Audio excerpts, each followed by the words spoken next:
Okay, I'd like to start the next set of notes.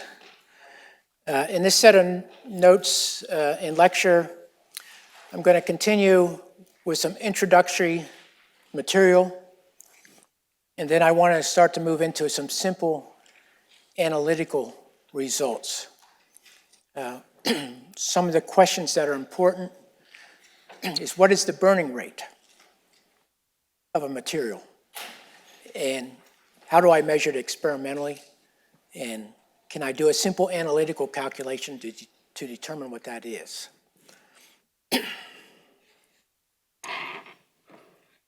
Okay, so a little bit more description of fuel binders. The binder provides the structural glue or matrix in which the solid granular ingredients like the oxidizer particles or the metal fuels are held together in a heterogeneous composite propellant. The binder raw materials are liquid prepolymers or monomers. After they're mixed with the solid ingredients, cast and cured, they form a hard rubber-like material that constitutes the grain. In short, a prepolymer is a molecule formed by its repetition in several orders of magnitude of the monomer. So for example, butadiene is just repeated thousands of times. Generally ending with reactive functions. So at the end of these chains, I might have a hydroxyl group, OH. Or I could change that functionality by changing what it is. And that functionality will have a lot of times determine how the polymer unzips. So I note here, it's the prepolymer that confers on the binder its essential properties. These can be derived from the nature of the polymeric chain or the properties of the functional groups at the end. So at the bottom, I give a simple example of the molecular structure of polyether prepolymer. And you can see basically there's the ether type formation, and then this chain continues. And I show this chain continuing a number of times, up to 17.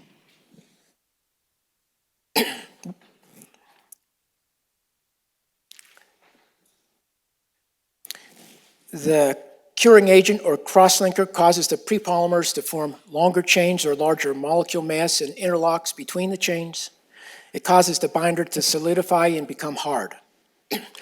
Polymerization occurs when the binder monomer and its cross-linking agent react. This typically starts to begin at the beginning of the mixing process to form long chains and complex three-dimensional polymers. So, the mixing process is just like baking a cake, right? I typically have a bowl, and I start adding these ingredients. The mixing occurs, and then eventually I add the curing agent, and then from that time on, I've got to basically cast it, or whatever I'm going to do to form it into a grain.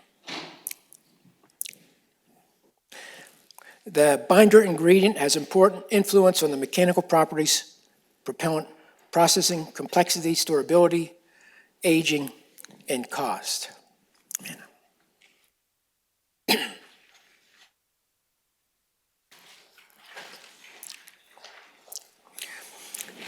So here I show one example of a binder other than HTPB. This is glycidoazide polymer, often referred to as GAP. Now what makes this different from HTPB is that it's energetic.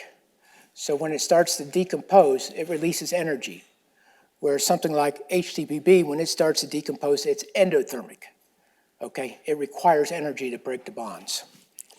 So GAP is an example of an energetic, thermally stable, hydroxyl-terminated prepolymer that can be polymerized. The overall GAP formulation is C3H5N3O. And if I look at the structure on the right, you can see it has the azide group right here. Okay, and so that azide group has single nitrogen bonds. Obviously, when it gets to its thermodynamically stable state, it creates triple bonds. And the formation of going from the single bonds to the triple bonds releases a significant amount of heat. Okay, and as well as I have an oxygen atom on the chain as well. Excuse me. At density 1.29, oxygen balance you can see still highly negative, but because of the azide group, it becomes energetic. Characteristics of hydroxyl terminated polybutadiene binder. It's the most common prepolymer binder material. It allows for a high solid fraction. That's going to become important, right? Because the binder is entirely fuel. And so what I want to do is put as much oxidizer in as I can to get it near stoichiometric, but still a little bit fuel rich. And so I want to be able to handle a high solids loading. Okay, and as I show here, in HTPB, you can get up to as high as 88 to 90% by weight of AP or aluminum in the binder.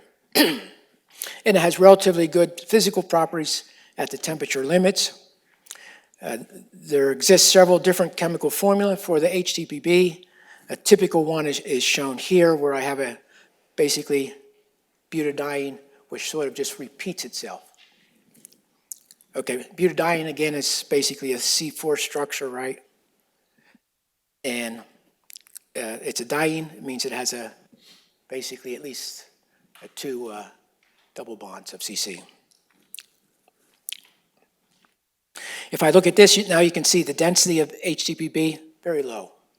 So if I want to look at, increasing the overall density of material, I want to reduce the amount of HTPB I have and increase as much oxidizer as I can too.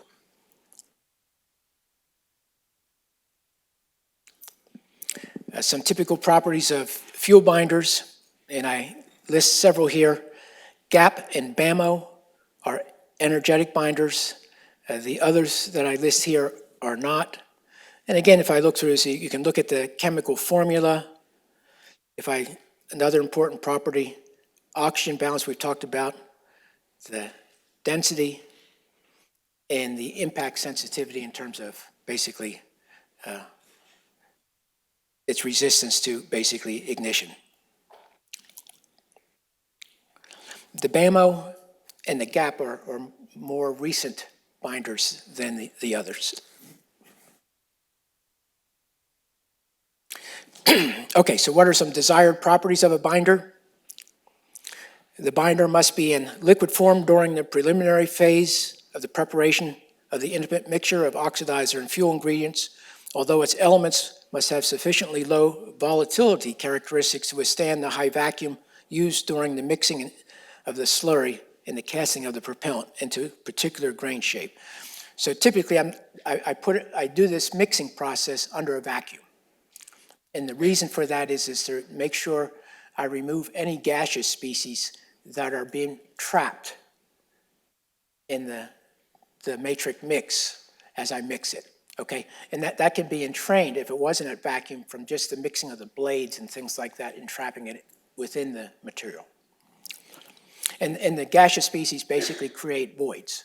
And I want to reduce the voids because, as I said, the voids can change the combustion characteristics as the flame propagates through it, and it can also create hot spots to transition the deflagration to a detonation.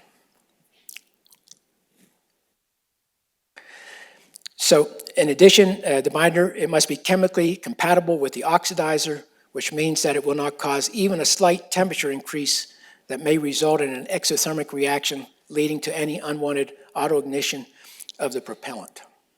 So an example there is if I'm mixing boron particles with HTPB, the boron particles create what's referred to as an esterification reaction with the hydroxyl groups. And it changes the characteristics of the mixing process, and it's very difficult then, it becomes very cakey, and it becomes very difficult then to form a liquid grain that's going to basically solidify then.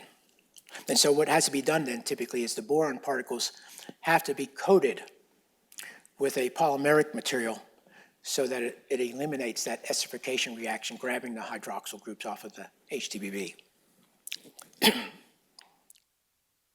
It must be capable of accepting very high solid loadings, up to 80% by volume. The mixing operation must remain feasible, and the resulting slurry must be easily cast into shapes that are often complex and include some very narrow regions. The mechanical properties of the propellant depend strongly on the selected binder. A curing agent or crosslinker causes the prepolymers to form longer chains of larger molecular mass and interlocks between the chains.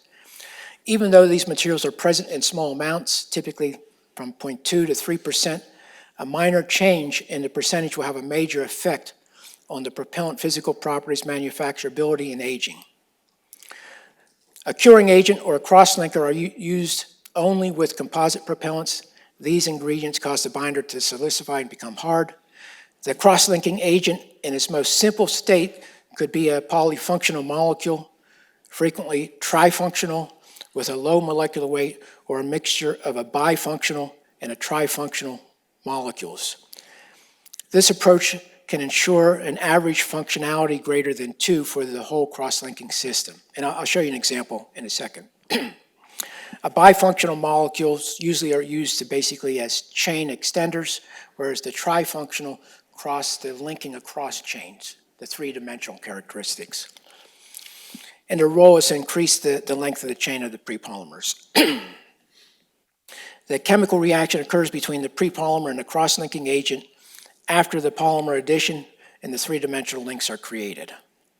So here's an example using IPDI, which is diisocyanate. And so you can see it has the overall chemical structure C12H18N2O2, and you can see its form here. And when I mix it with the prepolymer of HTBB, which is often referred to as R45M, and you can see it has this butadiene structure here, and it's repeated, and then at the ends, it's functionalized with hydroxyl groups. And then I add basically this curative, and I'm going to basically use this as a bifunctional curing agent that's going to be an extender. So you'll see there's reaction between the NCO groups and the hydroxyl groups on the end. So for example, when I add these two together, what I'll find is this hydrogen here will shift over to the N atom, and I create then a linking agent between the NCO and the O atom that remained on the HTBB functionality at the end. And then I can repeat that process. So I'm basically extending the length of the chain.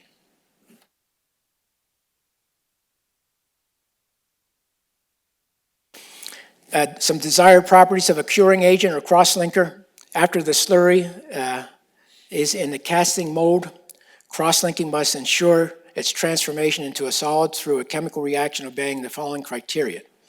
It must be a polyaddition reaction. Any elimination reaction producing more or less volatile products would result in the creation of cracks or bubbles in the cross-linked material. It's extremely important that the mixing of the slurry is conducted under vacuum to eliminate the gas present in soluble form in the binder. Otherwise, upon heating during the curing process, the gases dissolved in the slurry may lead to bubble or crack formation in the propellant. And as I said, we'll talk about cracks later on, but cracks basically open up surface area in which the flame may propagate. At pressures operating in motors, flames can propagate down in cracks as narrow as a few hundred micron. So they become very important. This reaction must have on one hand have a sufficiently slow cure kinetic rate to allow for the casting operations. This useful reaction time of several hours is known as the pot life of the material. And on the other hand, must set sufficiently rapid so that it doesn't require lengthening, cross-linking, or curing times. So the pot life is basically the time I have to work with it to form the grain.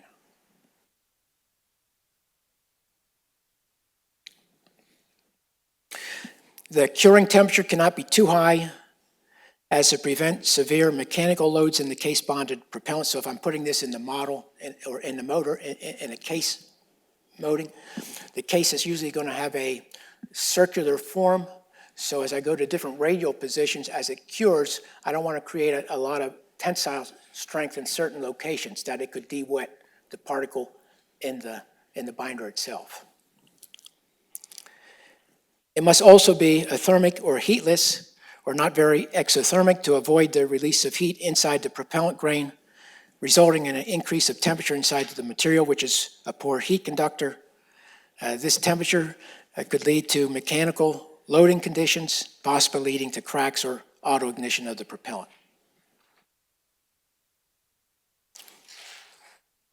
Okay, a little bit about aging. What's aging? Aging of the solid propellants refers to the deterioration of their physical properties with time. It's caused by the cumulative damage done to the grain. Examples are basically thermal cycling or load applications over time. For example, during storage, if this grain is sitting out in the Arizona desert, temperature goes up and down a lot. It basically goes through a thermal cycling.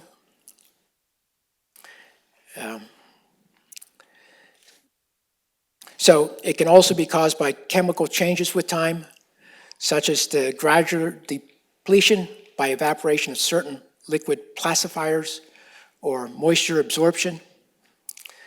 The ability to carry stress or to allow elongation in propellants diminishes with the cumulative damage. The aging limit is the estimated time when the energetic material is no longer able to perform its operation reliably or safely. Depending on the propellant and the grain design, the age limit or motor lifetime can be anywhere between, for example, 8 and 25 years.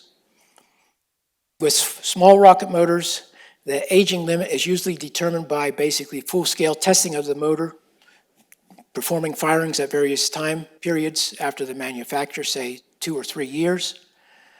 Accelerated temperature aging, more severe thermal cycles can be forced on the system, and accelerated mechanical pulse loadings and overstressing are often used to reduce the time needed for these tests. So I can purposely try to increase the aging rate to see, over a shorter period of time.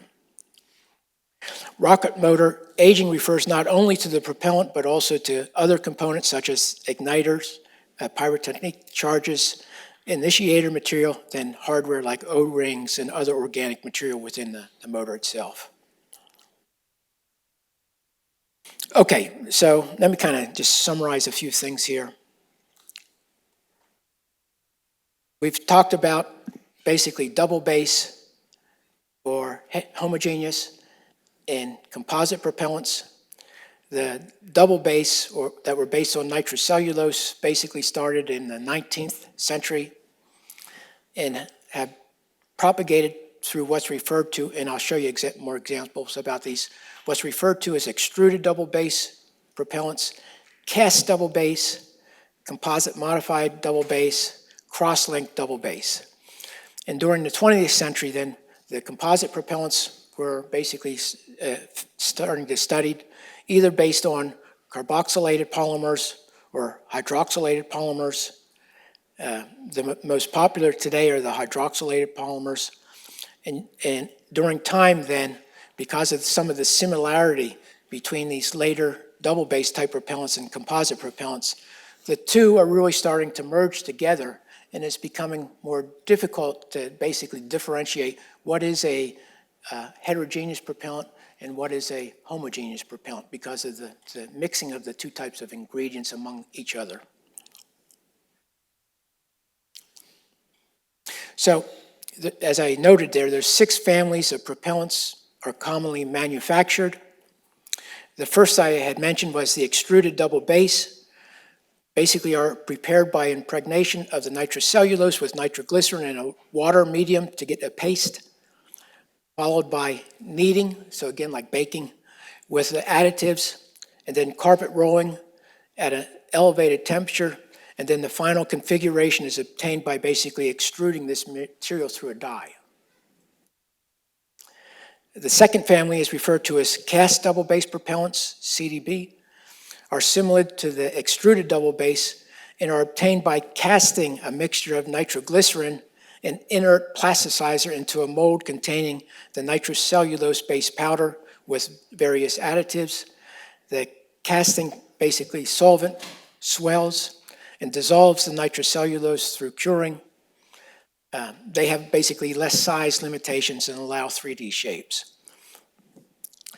And then moving into the composite modified double base, basically are derived from the cast double base propellants by the addition of energetic solids and generally nitrous glycerin rather, in the casting powder. So here I'm starting to basically add different solids to the, so it could be like RDX, HMX, and things like that. And then elastomeric modified double base have better mechanical properties than the cast double base by modifications in the liquid casting solvent. And the fifth family is basically composite propellants, which are based on a non-energetic polymer binder and high levels of ammonium perchlorate and can contain aluminum.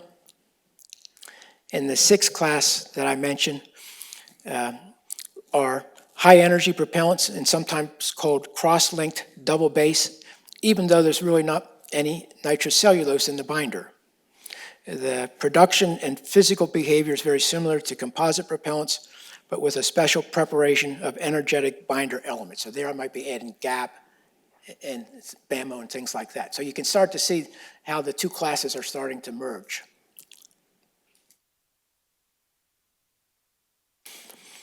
Okay, so if I have a propellant, how do I get the density? Well, typically the density of the formulation is based on the mass fraction of the component. So something you've seen in combustion, so I can calculate the density as 1 over the sum of all the ingredients, their mass fraction, divided by their density of each of the components. So examples, if I look at a typical HTPB, ammonium perchlorate propellant, it might have a mass fraction of 88%, HTPB of about 12% then. I look at their densities, use that formula, I get a propellant density of 1.7 then. And again, the goal is going to be basically to increase this density as much as I can in many volume limited cases. So if I add aluminum, note what I do to the mixture.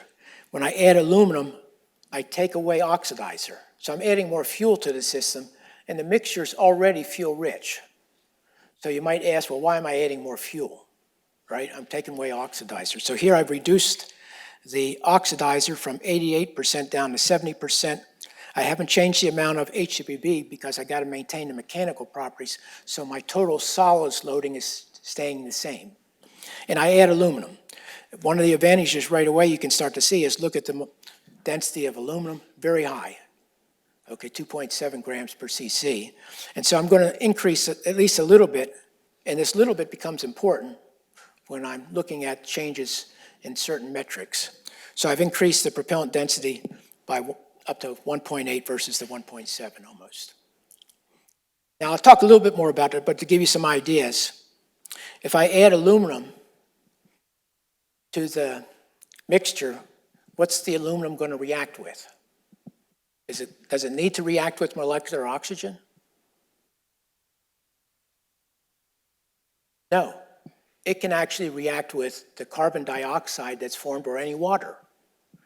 So if I have if my propellant is forming water and I add aluminum, then the aluminum can react with the water to form, and I'm not going to give you the molecular formula here, but I can form Al2O3 plus hydrogen. Okay? And that's an exothermic reaction. So what I'm doing is I'm taking the large molecular weight species that would normally be formed in the propellant, which are triatomics, and I'm reducing them to diatomics. So I'm creating hydrogen, which has a very low molecular weight. Okay, and at the same time, I'm releasing heat in the system, so I can raise the temperature. Okay, I added this again. This comes out of the rocket field a little bit, but what is the propellant mass fraction for a rocket? The propellant mass fraction, lambda, is a measure of the motor design loading efficiency is usually defined as the ratio of the mass of the initial propellant to the mass of the total rocket motor, where the total motor consists of the initial propellant plus motor inert components such as the case, the nozzle assembly, etc. And if I look at typical motors, what I'll find is the solid propellant mass fractions can be anywhere from 0.3 to about 96%. Very large motors have very high propellant mass fractions. If I'm dealing with very small motors, that propellant mass fraction decreases because things like valves, nozzles, don't necessarily scale as much as if I have a large motor versus a small motor. They're going to basically stay relatively the same size, all the electronics and things like that that I need. Okay, a couple words about the material characteristics of propellants. The propellant is a rubber-like material that is nearly incompressible. Usually there's very few voids, less than 1%, in a properly made propellant. However, the propellant is easily damaged by applied tension and shear loads. These types of stress loads can cause damage due to what's referred to as de-wetting of the adhesion between the individual oxidizer particles and the binder material surrounding them. Under vacuum conditions, very small voids could exist next to the oxidizer particles. These voids could become larger with an increase of shear or tensile strains. And the propellant itself shows a nonlinear viscoelastic behavior, which says that the stress is going to be a function of both the strain and the strain rate. So if I make a plot here of, say, the percent strain versus the stress, you can see it's linear at low strain rates, but then it becomes nonlinear and almost independent at high strain rates, high strain. And if I change the strain rate itself, I also affect the stress in the system. So the nonlinear mechanical behavior means the stress response of the propellant depends on both the level of strain applied and the strain rate at which it's applied. Also, the maximum stress and maximum elongation or strain diminish each time a significant load is applied. So this goes through the aging characteristic that I told you. If it's stressing and I start elongation because of thermal cycling and things like that, I'm going to basically start to deteriorate the material quicker.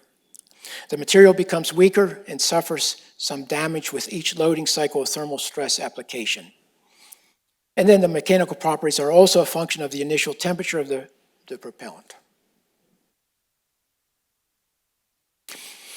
Okay, so I'll come back and say more about the materials as we look at some of the combustion characteristics, but now I start to want to move into looking at some of the characteristics of the propellants themselves, the thermal wave in the solid and the burning rate of the material. Okay. And I'll start talking about some experimental measurements as well then. So one of the things that people try to measure to get to the surface temperatures, knowledge of that's very important, particularly if I'm trying to develop chemical models to basically predict these metrics that I've just started to talk about, burning rates and things like that. So if I have a burning solid propellant and say this is the surface here, and the flame would sit off the surface, what I'd have is basically heat feedback by conduction to the surface, and then I'd have conduction in the material itself. Now, I'm treating the material here basically as totally a solid, but there could be a melt layer as well. But just to keep this simple in terms of looking at thermal waves in the material, how thick are they within the solid, I can do a simple heat transfer analysis. Basically, if you remember from heat transfer, I can do a semi-infinite solid heat transfer analysis, where if I know the temperature, then I can solve the one-dimensional heat conduction equation to get the temperature profile within the solid. Okay. And if I do that, then for a steady state burning solid propellant, the temperature profile can be basically given as the temperature excess, which is the temperature here at any distance within the solid minus the initial temperature far away, which I assume the thermal wave never reaches, divided by the surface temperature minus that initial temperature far away. It's going to be exponentially then dependent on basically the mass flow rate of the propellant at the surface times the specific heat of the condensed phase times the heat divided by the thermal conductivity of the propellant.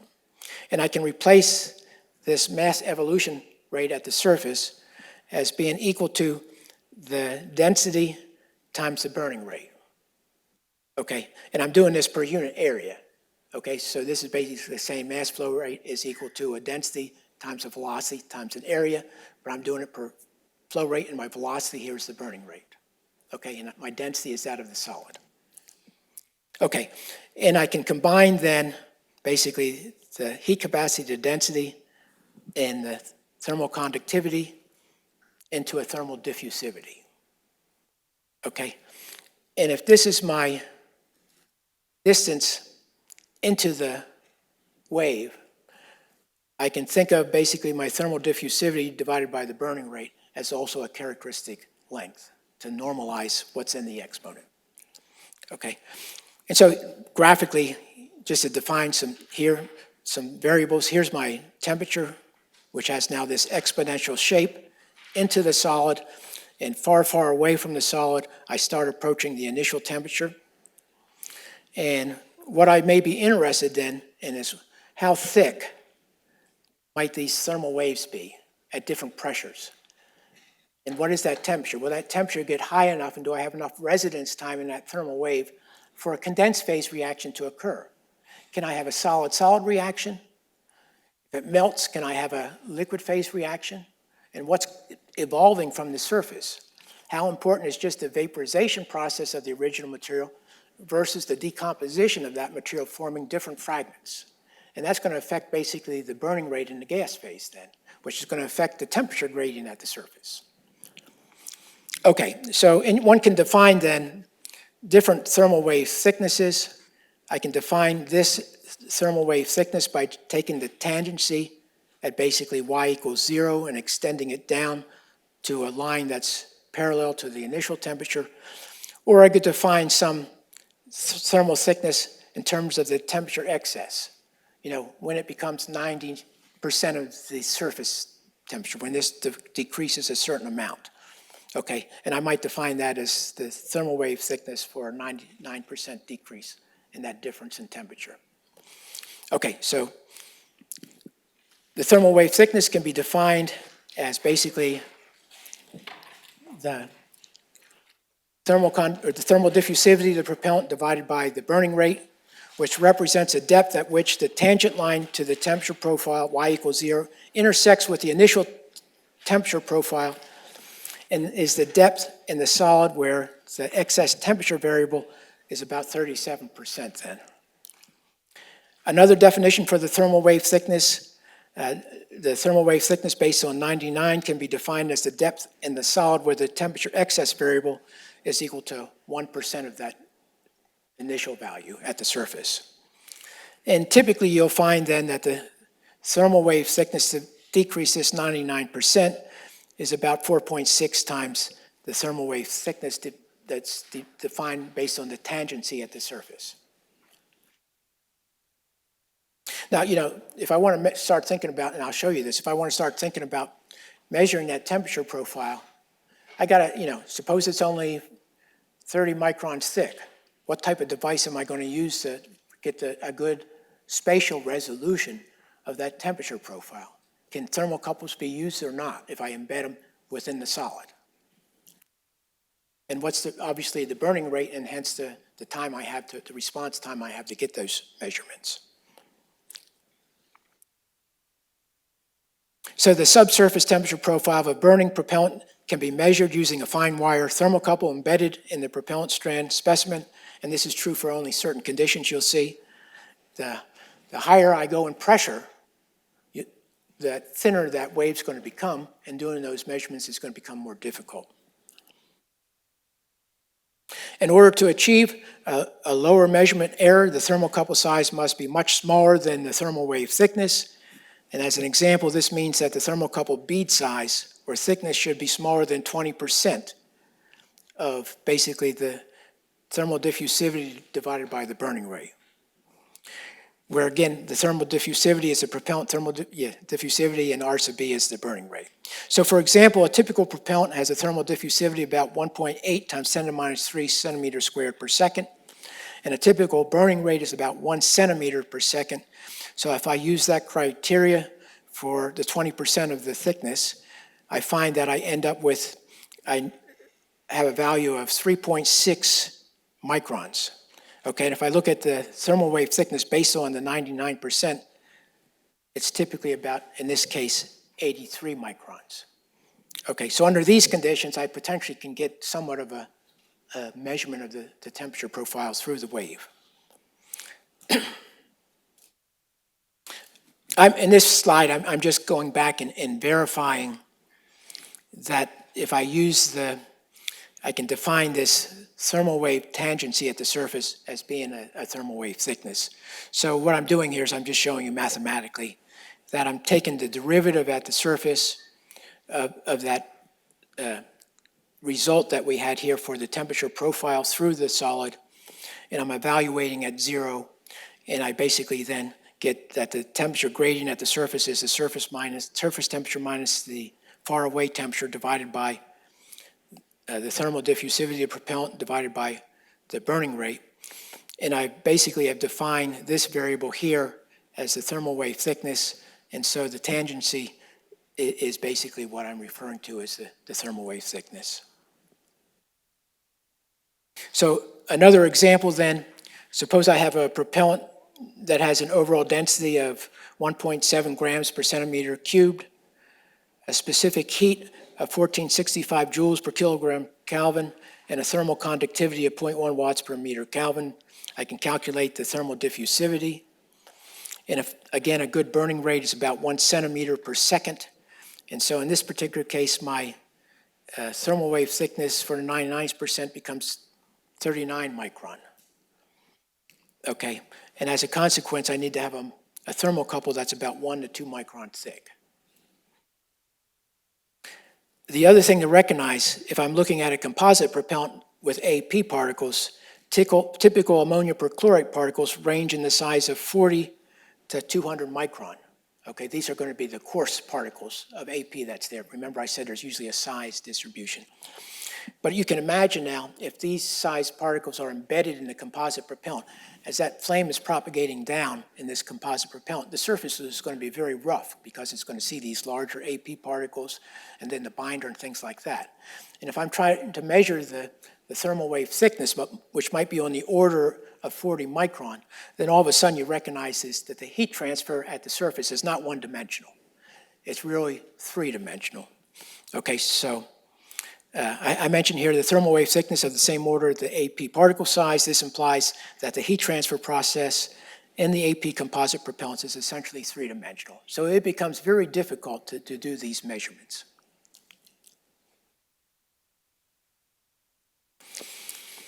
So how might I do that? One of the ways, and I'll show you this in a second, one of the ways we determine burning rates of propellant at a very initial fundamental level is we take strands of the propellant. And these strands may be just columns, small diameter columns that may be 6 millimeters in diameter and maybe a couple inches in length. And what we'll do then is we'll initiate a flame on one end of that cylinder and we'll watch it propagate down the cylinder, okay? And so what I've kind of drawn here is one of those strands, okay?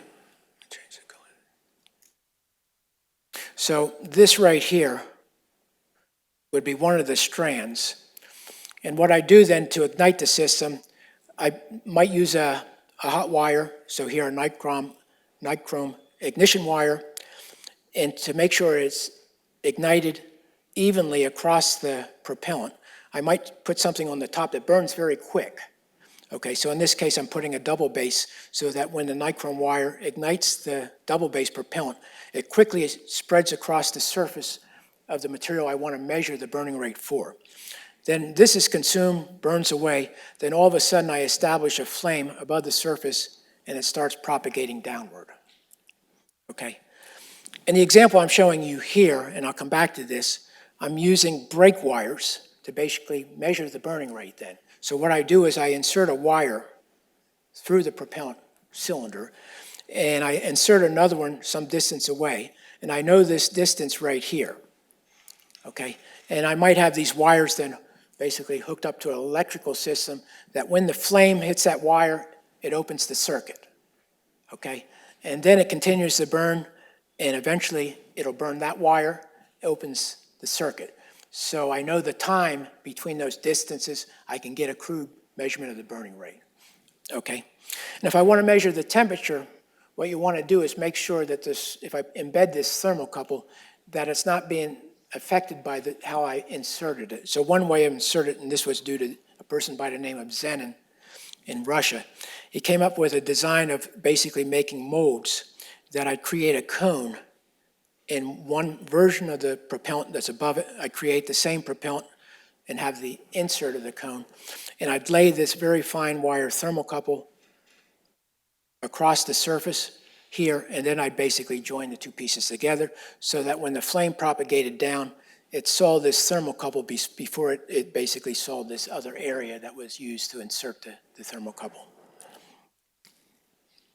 And, often, the way you make thermocouples is I take very fine wires, and I take the two ends and I bring them together, and I can weld the two ends.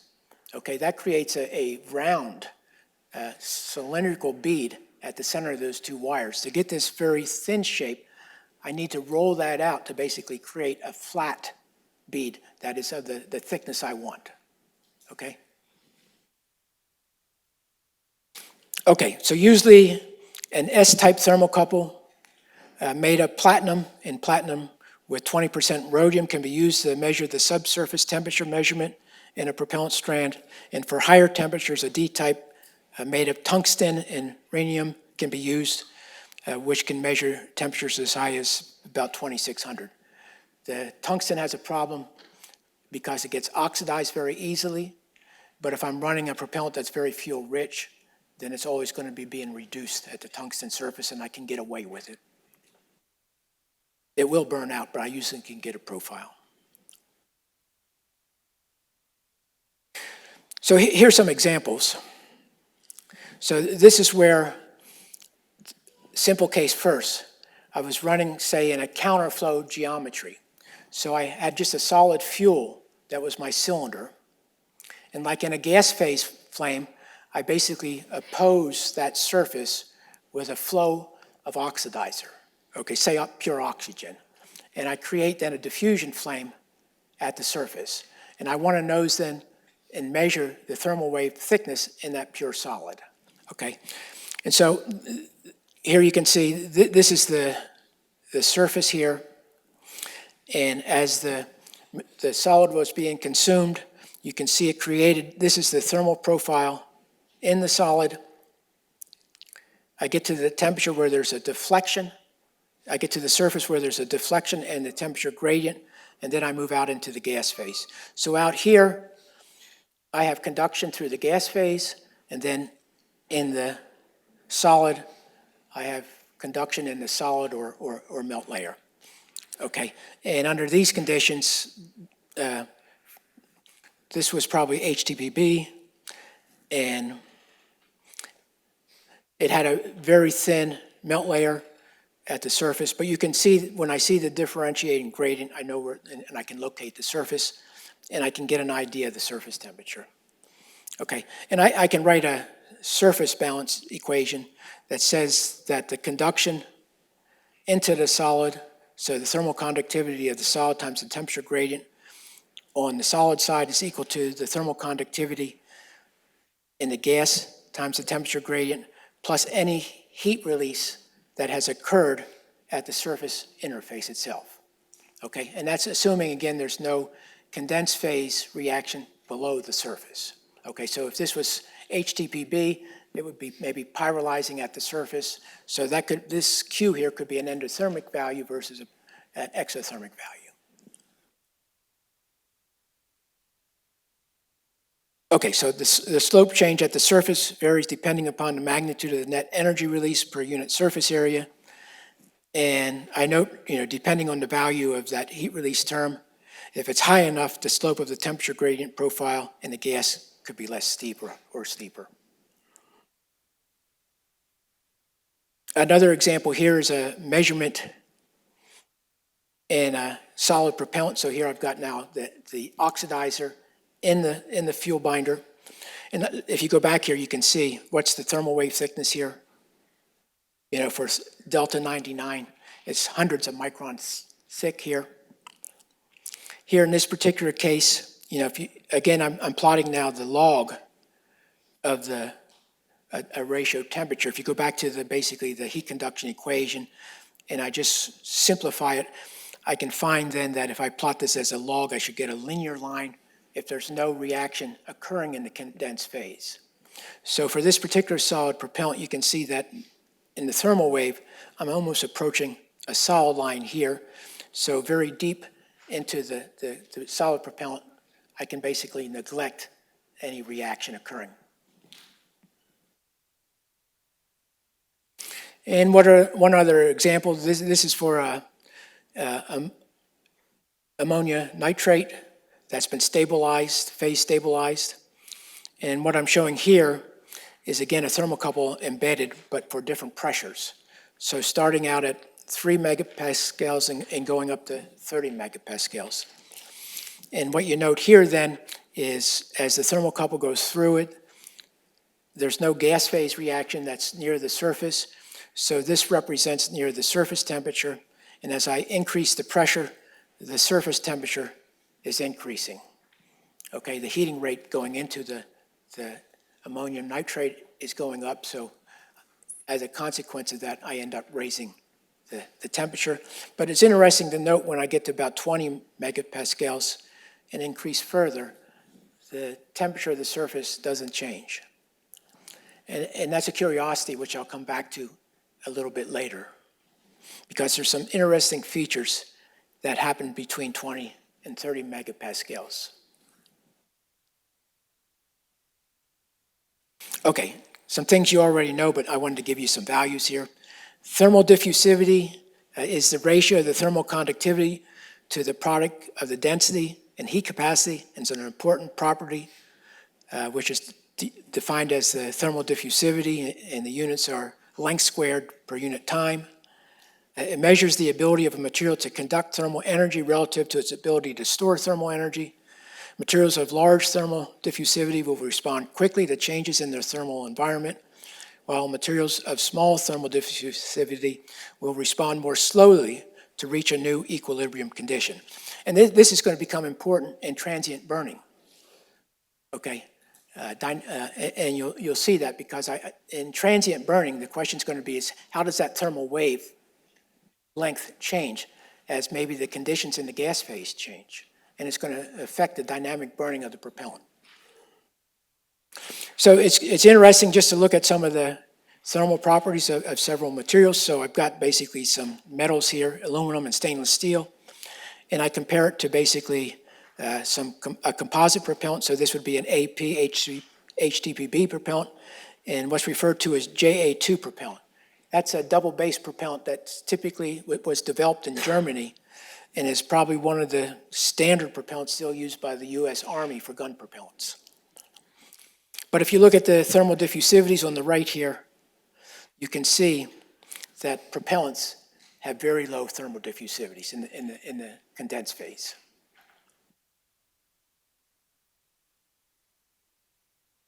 Okay, so let's start looking at an overall energy balance at the surface. The goal of this eventually is now going to be to determine what is the burning rate that this propellant could have. So again, we've already looked at this energy flux balance at the interface, where I'm looking at heat conduction into the solid, heat conduction from the gas phase, where the temperature is very high, in the gas phase back to the surface. There could be some sort of energy release at the surface. And if this is a very sooty flame, because as I said, they're run fuel rich, there could be radiative transfer from the high temperature region back to the surface. And a lot of time what people use is they actually use a laser to deposit heat into the surface so they can independently control the regression rate by changing the conditions at the surface. Okay, I think I've defined the terms here C sub C is the condensed phase specific heat. Obviously, T is the temperature. Q sub S is the heat of reaction at the surface per unit mass. K sub P is the propellant thermal conductivity. K sub G is the gas thermal conductivity. And rho sub P is the propellant density. Okay, so if I do an energy balance at the interface, then, which I just showed you, is I'm going to be looking at the heat flux into the subsurface region at y equals 0 on the negative side, on the solid side.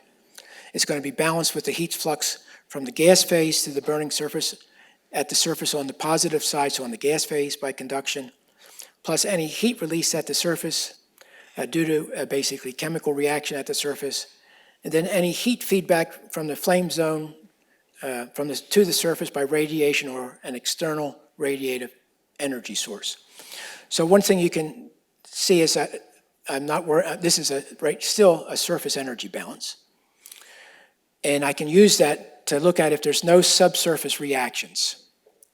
Okay, so if I'm looking at my propellant here, this is my strand, and here would be my flame out here. Here's my surface, and I've done this surface balance here.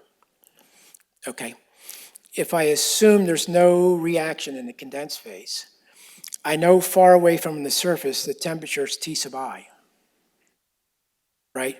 So I can say the amount of heat that's coming into the surface is going to be the change in enthalpy in the solid phase from far away to the surface, right? The rate at which that's being changed. So I can write down here that the heat conduction into the solid is going to be equal to the change in basically the enthalpy between the surface and far away times its rate of change. Okay? So assuming that my radiative term is very small, I can substitute this in the flux balance equation and basically solve it for this term here. And so the heat conduction from the gas to the surface is just now going to be this propellant burning rate per unit area times the specific heat of the condensed phase times the temperature difference between the surface and far away minus any heat release at the surface. And I can use this later on when I need to know what this term is here. Okay, so now I want to look at an energy equation. We've looked at the surface balance in different ways. Now I want to go to the gas phase. And remember, I'm assuming there's no reaction in the condensed phase, so most of the exothermic reaction is now occurring in the gas phase. Okay, so I'm still treating this as a relatively simple problem. So here's my propellant. Here's the surface. The temperature rises far away from the initial temperature of the propellant up to the surface temperature. We just talked about the gradient here for heat conduction into the solid phase. And now at the surface, I recognize I can have a mass conservation balance, and I can write then the mass burning rate per unit area of the propellant, which R sub B here is the burning rate of the propellant, so it's a velocity, times the density of the propellant is going to basically equal in the gas phase the gas velocity here, U sub G, times the density of the gas at that location. Okay, so that's just conservation of mass. And then as a consequence of chemical reaction in the gas phase, the temperature of the gas obviously rises and eventually gets to the adiabatic flame temperature. Okay, and you can see then far away here, my temperature gradient 0, far away here, my temperature gradient 0. So they end up representing boundary conditions. And now in this simple analysis, how do I insert and characterize the heat release from the chemical reaction? Okay, and I'm going to use basically this term here as a measure of the heat release from the chemical reaction. So this is Q sub G is the heat of reaction in the gas phase, and basically omega dot triple prime is the reaction rate per unit volume. Okay? So if I write down the energy equation then in a 1D form, I have basically my conduction term here, I have my convection term here, and I have my chemical term here. So just like you see in a, looking at a premixed gas phase flame, it's the same equation. Okay, and I'm going to make the assumption that the thermal conductivity and the specific heats are independent of temperature. They come out, and I can simplify the equation a little bit, so I get basically the thermal conductivity in a gas times my second derivative of temperature minus basically my burning rate, rho g, u sub g times the specific heat times dt dx, give me my convection term, again, my chemical term. Okay, and what I'm going to do then is I'm going to assume that this reaction rate term is a constant starting from where the reaction starts, x sub I, to where the reaction ends, x sub f, and a zero everywhere else. Okay, if I do that, I can integrate this equation. And you'd integrate these individual terms. This term here basically becomes k sub g times the first order derivative dt dx on the positive side. And to integrate these terms, I've got to do a little bit of manipulation using the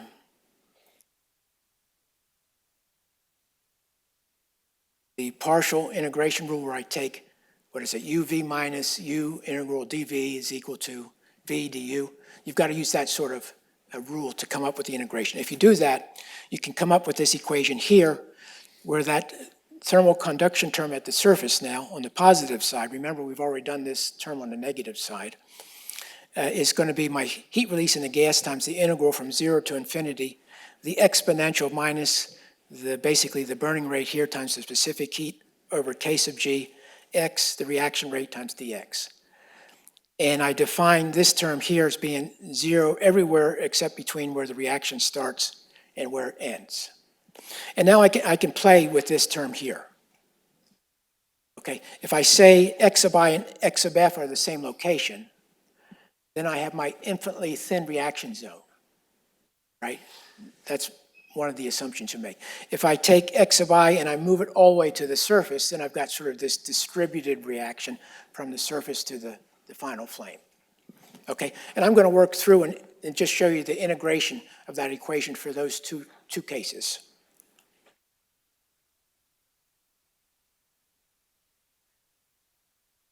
Okay, so at x equals x sub I, the exothermic reaction starts, and at x equals x sub f, the heat release zone ends.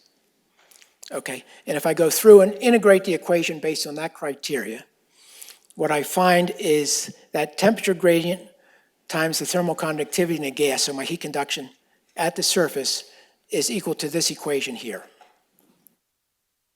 Okay, so you can see I evaluated between the limits here. So the reaction zone thickness is basically the difference between x sub f minus x sub I. And if I assume the reaction starts at the surface where I define x sub I equal to 0, right, this term becomes 1, and I get this form here. If now I assume that rho u times the specific heat times x sub f is much larger than the thermal conductivity in a gas, then this term disappears, and I get a simple form for basically the heat conduction at the surface in the gas phase is equal to this term here. Okay, you can go through this math later. The important point, what I want to show you, is what I end up with.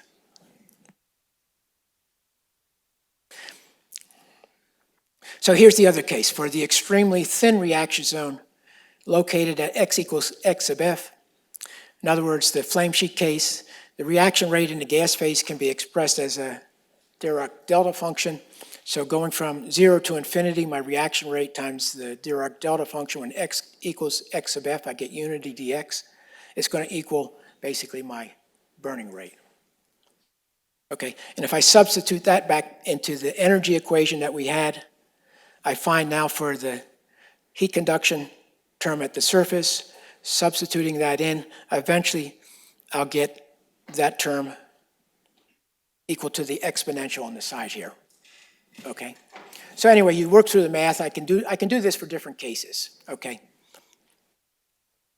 Okay, so let's go back to my energy balance at the surface, because if you remember, now I just evaluated this term here from what was going on in the gas phase, and I came up with a different form what was going on in the condensed phase, assuming there was no condensed phase reaction, right? So the term on the left here, if there's no condensed phase reaction, was equal to basically the density of the propellant times its burning rate times its specific heat times the temperature of the surface minus the temperature far away. And I'm going to do this for the case for the heat release zone starts from x equal to 0. This was the equation that you can do it for the other case. You get a similar type result. If I substitute these terms in here and I neglect the radiative term, I get the following form. The burning rate is equal to the thermal conductivity of the gas times the reaction rate times the heat release of the gas divided by the density of the propellant squared divided by the specific heat of the propellant times this enthalpy difference between the heat capacity in the condensed phase, Ts minus Ti, the initial temperature, minus the heat release at the surface. So what I can pull out of this is that the burning rate is going to be proportional to the reaction rate times the heat release to the 1/2 power. Now, eventually, this should start becoming familiar to you if you've had a combustion course. Because one of the things you find from your combustion course is if I have a laminar flame, the laminar flame speed is proportional to the thermal diffusivity times some sort of overall reaction rate to the 1/2 power. Okay, so right away you're seeing, I can pull out the thermal conductivity here in the condensed phase. I got a reaction rate to the 1/2 power. So very similar type of expression for the laminar flame speed versus the burning rate of a solid. Okay, so now I want to go back and I want to look at basically this reaction rate term here. Okay, and so I'm going to describe it as a single overall reaction. So generally, the reaction rate of a one-step forward reaction can be written out as having the summation of different stoichiometric coefficients times each chemical species in the reactants is going to basically react to form a number of species in the products, and that comes out to be their stoichiometric coefficient times each of the chemical species in the products, plus, okay? Where n's the number of species, reactants and products, and can be represented then as the reaction rate is going to be the difference between the sum of the stoichiometric coefficients for the products minus the reactants times the forward rate constant times the product of basically the concentrations of each of the species in the reactants. Okay, and I've written that instead of concentrations, I've written it out in terms of mole fraction, and I pulled out of the mole fraction essentially the gas density for each of the species. Okay, and this is basically raised to each of the stoichiometric coefficients then for each species. So again, this is very similar to what you've seen in any gas phase type combustion analysis. Okay, so what I want to do then is take this here and substitute it back in this form here. Okay, and look what I get. Okay, so therefore substituting the above expression into that equation for the burning rate, I end up with this equation here. Okay, and delta N here, it basically represents the change in the number of moles across the reaction. Okay, I have my forward rate constant, my heat release, the thermal conductivity times again my product here of the species concentrations divided by that enthalpy terms in the denominator.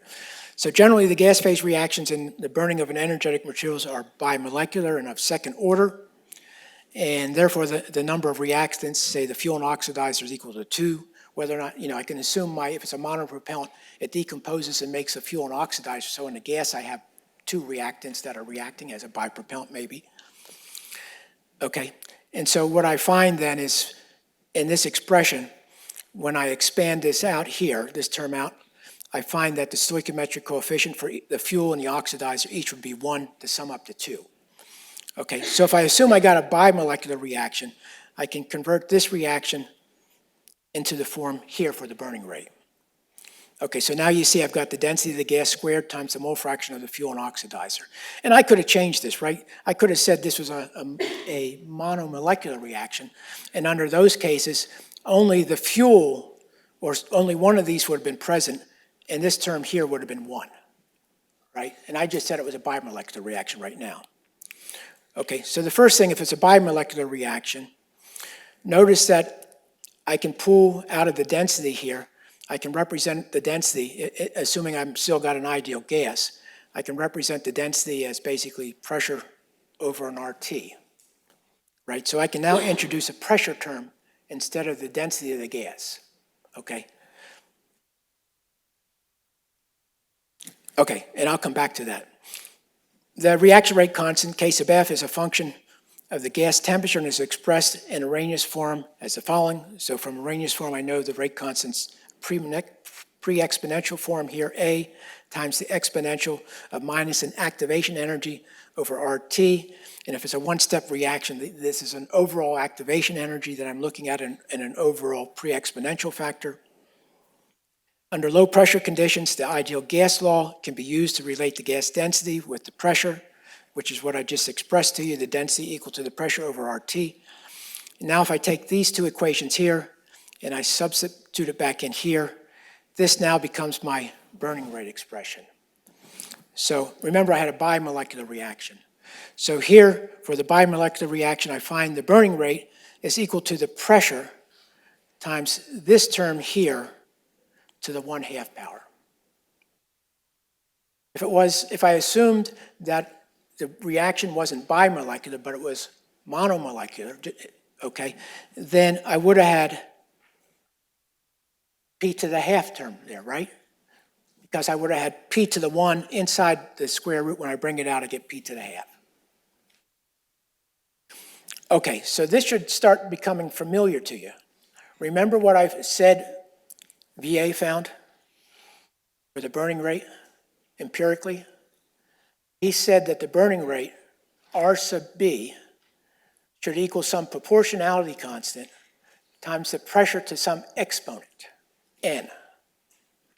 Okay, so now if I start looking at this, I'm finding the burning rate is equal to the pressure times some pre-exponential factor here. Okay, and VA basically called this term here A. Okay, and as I said, I wrote this equation out for a bimolecular reaction, but in reality, this pressure exponent could change depending on the type of reaction I said was occurring in the gas phase.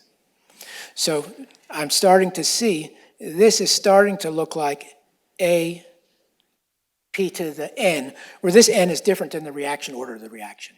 Okay, this represents what I pulled out here. So A is this factor here. Note that, generally, if I look at it from an empirical point, I'm treating A as a constant. But this analytical analysis says A is not really a constant. It's going to depend on temperature. Okay. Okay, so coming back to that, another way to express the burning rate of a solid propellant is by relating the burning surface temperature using an Arrhenius form. So I could also come up, this is another empirical expression. I could say that the burning rate at the surface could be correlated with some sort of Arrhenius expression that looks like this. So this is really representing the evolution rate, the decomposition rate of the material at the surface. Okay, and the rate at which that happens is going to be related to the burning rate of the material. Okay, so coming back to what I mentioned before, the burning rate of a solid propellant is also given by St. Robert's law, or VA's law, which says the burning rate is equal AP to the N. And that little analytical analysis said, hey, indeed, that's correct.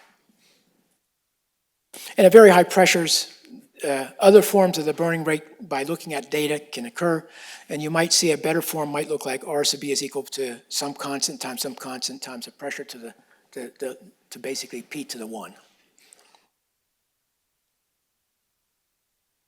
Okay, so I think that stops this set. Let's take another break. The last set of notes this morning, I'm just going to look at some experimental results. I'm going to go through and again show you how the burning rate's measured.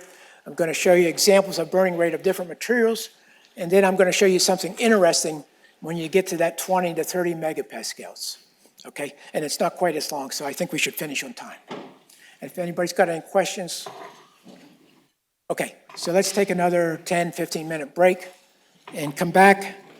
So if you can, come back like somewhere around 11:35 or so.